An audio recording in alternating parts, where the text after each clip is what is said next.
तो hi guys. तो दोस्तों, ये जो प्रश्न हैं एग्ज़ाम की दृष्टि से बहुत ही महत्वपूर्ण है। जो आप इनको पूरी देखें।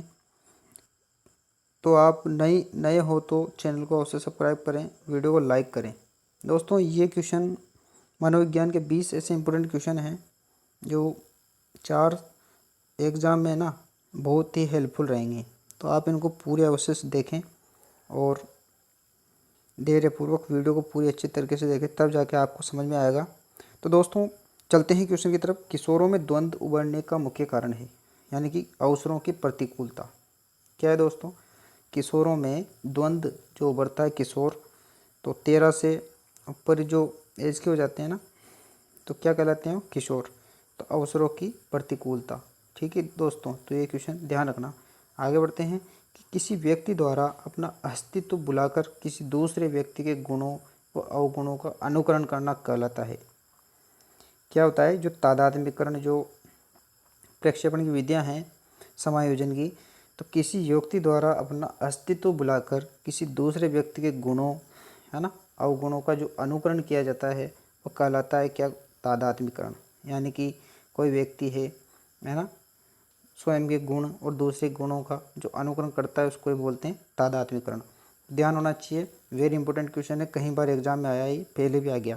आगे बढ़ते हैं कि भग्नाशा का सबसे बड़ा आंतरिक कारण है, तो मानसिक संघर्ष। दोस्तों, ध्यान होना चाहिए, भग्नाशा का सबसे बड़ा आंतरिक कारण है मानसिक संघर्ष।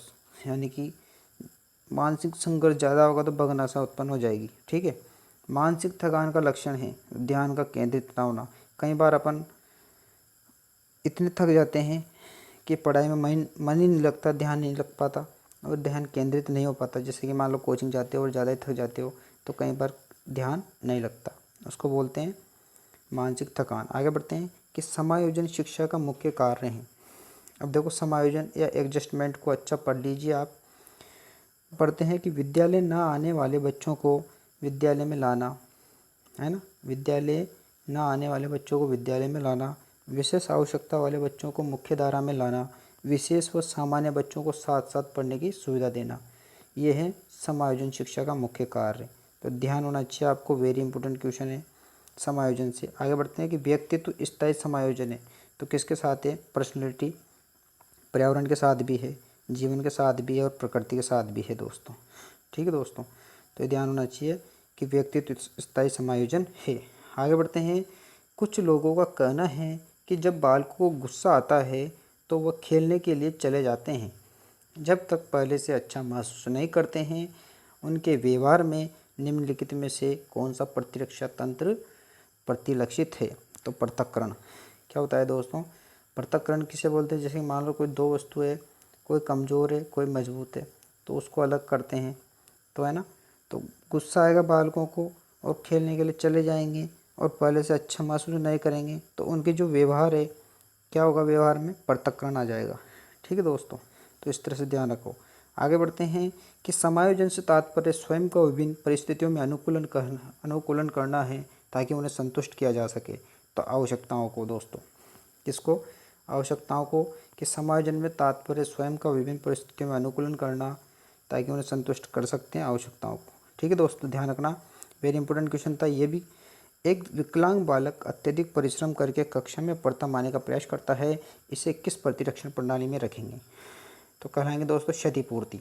ध्यान होना चाहिए कि जो कोई विकलांग बालक है और वो बहुत ज़्यादा परिश्रम कर लेता है और प्रथम आ जाता है, ठीक है, क्या आ जाता है? प्रथम। यानी कि उसने सोच रखी मैं विकलांग हूँ तो मैं मेहनत ज़्यादा करूँगा, तो वो किस प्रतिरक्षण प्रणाली में रखेंगे? उसको क्षतिपूर्ति। दोस्तों, ध्यान होना चाहिए, वेरी इंपॉर्टेंट क्वेश्चन है। समायोजन की समस्या के कारण है तनाव, दुश्चिंता, कुंठा।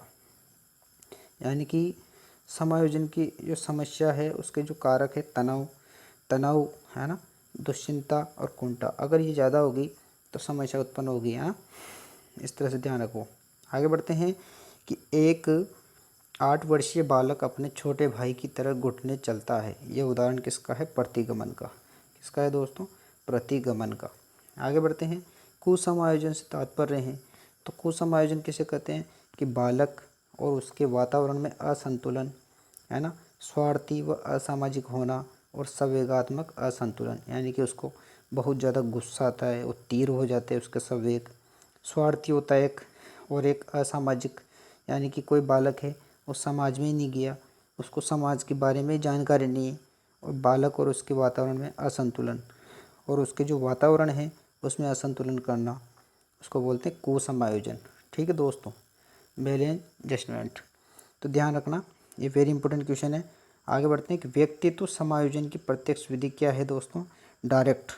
मान लो कोई व्यक्ति है, आप जानते हो कोई व्यक्ति दोस्तों ये, और ये कहीं जा रहा है, रास्ते में कोई दूसरा दोस्त है ना, तो अगर इससे लड़ाई हो रही तो वो डायरेक्ट बाधा निराकरण कर लेगा, या इधर मुड़ के इधर से निकल जाएगा। ठीक है, तो इस तरह से व्यक्तित्व समायोजन की एक डायरेक्ट विधि भी होती है, जिसको अपने लक्ष्य को बदल कर प्राप्त किया जा सकता है। ठीक है दोस्तों, तो इस तरह से ध्यान रखो, बाधा निराकरण, यानी कि बाधा को डायरेक्ट दूर किया जा सकता है, डायरेक्ट। ठीक है दोस्तों, तनाव को कम करने के अप्रत्यक्ष ढंग कहलाते हैं। तो रक्षात्मक यांत्रिकता, यानी कि कोई किसी को टेंशन है और कम करना चाह रहे हैं, तो अप्रत्यक्ष ढंग क्या कहलाएगा? रक्षात्मक यांत्रिकता। आगे बढ़ते हैं कि निम्न स्थितियों में से कौन समायोजन को बढ़ावा देती है? अब देखो आप, समायोजन को कौन बढ़ावा देती है? भय और चिंता से मुक्ति। भय और चिंता से मुक्ति समायोजन को बढ़ावा देती है दोस्तों। आगे ध्यान होना चाहिए, अच्छे समायोजन की विशेषता क्या है? सहनशीलता। यानी कि आप कोई सा भी काम करो, विद्यालय में पढ़ाओ, बच्चों ने काम नहीं किया, आपको गुस्सा आ सकता है, तो उसको सहनशीलता से उसका सोल्व या हल निकालना चाहिए, है ना। मान लो आपको कोई परेशानी हो रही है और आपसे किसी ने कुछ बोल दिया झूठ माठ, तो आपको गुस्सा आ जाएगा, तो संवेगात्मक बुद्धि तेज हो जाएगी, है ना। तो उसको सोचना चाहिए कि सहनशीलता से काम लेंगे, है ना। किसी भी काम को सहनशीलता से करना चाहिए। आगे बढ़ते हैं कि समायोजन के संदर्भ में निम्न में से कौन सा कथन सही है? यह संतुलन प्रदान करता है। कौन करता है? समायोजन। यह समस्या का समाधान करता है ना। क्या करता है? प्रॉब्लम का समाधान। समायोजन की अनुपस्थिति में व्यक्ति तनाव, संघर्ष और चिंताओं से घिरा रहता है। यानी कि टेंशन और संघर्ष और चिंता, ये तीन चीज़ खा जाती है इंसान को। तो इसको ध्यान रखना, ज़्यादा चिंता नहीं होना चाहिए, ज़्यादा संघर्ष और तनाव, संघर्ष तो होता ही है दोस्तों, पर ये क्या होता है? खा जाता है। आगे बढ़ते हैं कि तनाव को कम करने का अप्रत्यक्ष तरीका है, यानी कि इनडायरेक्ट। वो कौन सा तरीका है? उदात्तीकरण। वेरी इंपॉर्टेंट क्वेश्चन है दोस्तों, उदात्तीकरण ही तनाव को कम करने का अप्रत्यक्ष तरीका है, इनडायरेक्ट। ध्यान रखना, इनडायरेक्ट। आगे बढ़ते हैं कि दमन एवं शमन प्रकार है। किसका है? दमन और शमन। तो ध्यान होना चाहिए रक्षा युक्ति का दोस्तों। किसका? रक्षा है युक्ति का। ठीक है दोस्तों, तो ये थे लास्ट 20 क्वेश्चन। दोस्तों अगर नए हो ना, तो चैनल को अभी अवश्य सब्सक्राइब करें, क्योंकि मैं इसी तरह की वीडियो लेके आता हूँ, और आप देखें उनको, पूरी वीडियो को। मैंने सूचना तकनीकी और मनोविज्ञान की, इधर से कंप्यूटर की, और भी जीके की वीडियो प्ले लिस्ट में डाल रखी और अच्छे से पढ़ा रखा, तो आप उनको अवश्य देखें पूरी को, है ना। इसी तरह से प्यार बनाए रखें और मेहनत करते रहें, सफलता आपको अवश्य मिलेगी, क्योंकि मेहनत कर रहे हो तो कहीं ना कहीं आपको सफलता ज़रूर मिलेगी। और चैनल को आप अभी के अभी सब्सक्राइब करें। तो दोस्तों ये स्क्रीनशॉट ले लीजिएगा आप इनका, ताकि आपके काम आ जाए, है ना।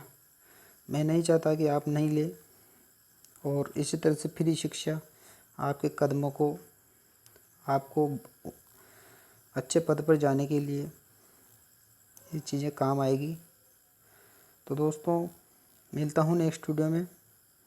तो चैनल को आप वीडियो को लाइक और शेयर ज़रूर करें, ताकि दोस्तों को भी शेयर करें, ताकि और मेरे को भी मोटिवेशन मिले, ताकि मैं भी आगे बढ़ूँ। तो दोस्तों मिलते हैं नेक्स्ट वीडियो में। और दोस्तों एक बात और है कि आप धैर्यपूर्वक पूरी वीडियो को देखोगे तो कुछ ना कुछ आपको ज़रूर मिलेगा, है ना। तो ठीक है दोस्तों, जय हिंद, जय भारत।